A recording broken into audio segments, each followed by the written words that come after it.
Nous sommes aujourd'hui à Concoret, au cœur de la forêt de Brocéliande. C'est l'un des hauts lieux des légendes arthuriennes. C'est ici, selon elle, qu'aurait vécu la fée Viviane notamment et Merlin l'Enchanteur. Et derrière nous, le centre de l'imaginaire arthurien fait vivre ces légendes et les transmet.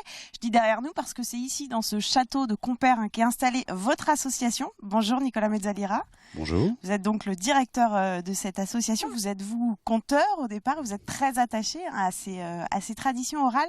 Qu'est-ce qui vous fascine dans ces légendes arthuriennes ? Beaucoup de choses. S'il y avait une chose, c'est peut-être ce qu'on appelle la merveille. C'est-à-dire ce surgissement de l'inversion du cours normal de la réalité qui parfois, au détour d'un sentier, d'une fontaine, se télescope avec notre réalité. Les châteaux qui apparaissent et qui disparaissent, les épées qui surgissent des lacs, ces femmes pas tout à fait comme les autres, ces géants, ces dragons. Et c'est à mon avis ce qui n'en finit pas de nous passionner. Vous parliez de ces fontaines, de ces éléments précis qu'on peut rencontrer dans la forêt de Brocéliande et qu'on évoque dans ces légendes. Alors justement, est-ce que ces légendes, elles ont un fond de vérité ? Est-ce que c'est basé sur des faits réels ? Tout est vrai, tout est faux. Un conteur est un menteur qui dit la vérité. Quand on vient à Brocéliande, l'idée n'est pas de savoir qu'est-ce qui est vrai, qu'est-ce qui n'est pas vrai. On est là dans un royaume de poésie avant tout. La forêt est vraie. C'est un espace naturel sensible, c'est la plus grande forêt de Bretagne, il y a un socle géologique très important, des espèces protégées, des fontaines, des mégalithes, du patrimoine important, du patrimoine matériel, mais aussi du patrimoine immatériel.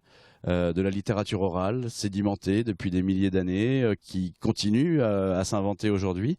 Et effectivement, on est dans le royaume du symbole. À travers le détour de la fiction, de ces histoires de châteaux de cristal sous les lacs, d'enfants dérobés à leur naissance, d'histoires d'amour impossible avec les fées, tout ça nous dit quelque chose peut-être de très profond sur ce que nous sommes. Alors justement, au sein de votre association, du Centre arthurien, il y a un comité scientifique avec des personnes très sérieuses, des universitaires notamment, qui siègent.